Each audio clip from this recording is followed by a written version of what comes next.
Yang kita dengar pada hari ini memperlihatkan sebuah relasi, hubungan. Dan relasi yang diperlihatkan dalam bacaan pertama adalah relasi antara Yahweh, Allah, dan umat Israel. Betapa Yahweh mencintai umatnya. Sampai dikatakan tadi dalam kitab Keluaran, Aku telah mendukung kamu di atas sayap Raja Wali dan menghantar kamu kepadaku. Jadi perumpamaan Raja Wali adalah sebuah hewan, burung yang amat sangat perkasa, bisa melindungi. Jadi sosok Raja Wali adalah sosok yang membuat aman. Dan Allah memberikan keamanan kepada umat Israel. Dalam bacaan kedua surat Rasul Paulus kepada jemaat di Roma dikatakan, Yesus telah mati untukmu walaupun kamu masih dalam keadaan berdosa. Jadi menarik sekali bahwa Yesus itu menyelamatkan kamu bukan karena kamu sudah baik, tidak. Bukan karena kamu layak diselamatkan, tidak. Walaupun kamu berdosa, Allah menyelamatkan engkau. Allah mencintai engkau. Bagus, ada sebuah pepatah yang bagus sekali. Allah itu mencintai sebelum kita berdosa, saat kita berdosa, dan setelah kita berdosa. Cinta Allah itu sama. Hebat banget. Maka di dalam bacaan Injil pun kita mendengarkan sebuah relasi. Bagaimana Yesus melihat orang-orang dan hatinya tergerak pada belas kasihan. Mereka itu seperti domba tanpa gembala. Namun relasi antara Yahweh dan umatnya bukanlah relasi tanpa ikatan. Atau sekarang sedang populer HTS, hubungan tanpa status. Bukan hubungan tanpa status. Karena apa? Hubungan Israel dengan Tuhan adalah hubungan eksklusif dan mengikat. Hanya aku Tuhanmu, engkau umatku. Dan mengikat. Lihat tadi ikatannya. Jika kamu sungguh-sungguh mendengarkan firmanku dan berpegang pada perjanjianku, engkau akan menjadi harta kesayanganku. Ini ikatan. Lu setia pada gue setia pada elu. Itu kata-kata anak muda sekarang. Maka sama, para rasul pun punya ikatan dengan Yesus. Mereka selama 3 tahun hidup bersama Yesus. Melihat karya Yesus, mendengarkan ajaran Yesus, berdoa bersama Yesus. Bahkan menyaksikan kisah tragis dalam hidup Yesus. Dan setelah itu mereka mendapatkan tugas perutusan. Yaitu apa? Wartakanlah kabar sukacita. Saudaraku, lihatlah bahwa relasi kita pun dengan Allah, dengan gereja, tidak pernah boleh menjadi sebuah relasi yang tanpa status. Gak boleh hubungan kita dengan gereja dan dengan Allah itu hubungan tanpa status. Terserah saya. Jadi saya itu kan ngelihat di Google, apa sih ciri khas hubungan tanpa status? Ada 3 ciri. Pertama, ciri khas hubungan tanpa status itu adalah tidak mau berkomitmen. Tidak mau ribet dan tidak mau banyak aturan. Gak mau diikat. Yang kedua, muntaber. Mundur tanpa berita. Yang ketiga, hanya datang kalau membutuhkan. Nah ini, banyak orang Katolik yang punya hubungan dengan gereja, hubungannya tanpa status. Tapi tidak umat. Enggak. Oh, Jos. Mengapa saya memuji? Karena sebentar lagi saya pergi, daripada saya dimaki.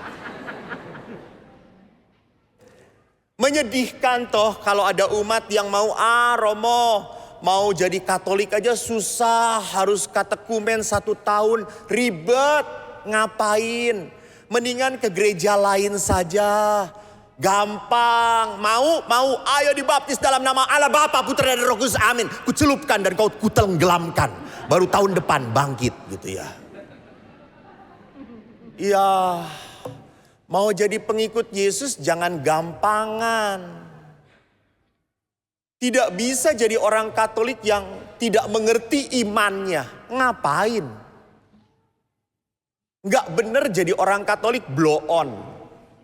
Cuma ngertinya buat tanda salib, salam Maria, Bapa kami dan aku percaya. Dia lupa bahwa nanti masuk gereja, mau masuk surga, nggak akan ditanya, lu doa aku percaya. Santo Petrus juga belum tentu tahu doa aku percaya. Jadi Bapak Ibu yang terkasih, kalau gereja Katolik itu ribet, memang. Betul. Banyak aturan, memang. Kenapa? Karena kita mau benar dan baik. Bukan ngaco, bukan seenaknya. Asal saya suka dan mau cukup. Enggak cukup, harus ada komitmen. Ada orang yang mau memberkati rumah. Romo ribet, banyak aturan, harus lapor ke ketua lingkungan. Lalu setelah itu mengajukan, ngapain sih? Saya ke gereja lain, datangkan penatua jemaatnya, tolong berkati, siap. Sekarang juga, lihat Jos, itu namanya pelayanan prima. Hei kampret, kata saya. Pemberkatan rumah itu bukan hanya pemberkatan rumah. Kamu dijadikan warga lingkungan, umat lingkungan harus hadir.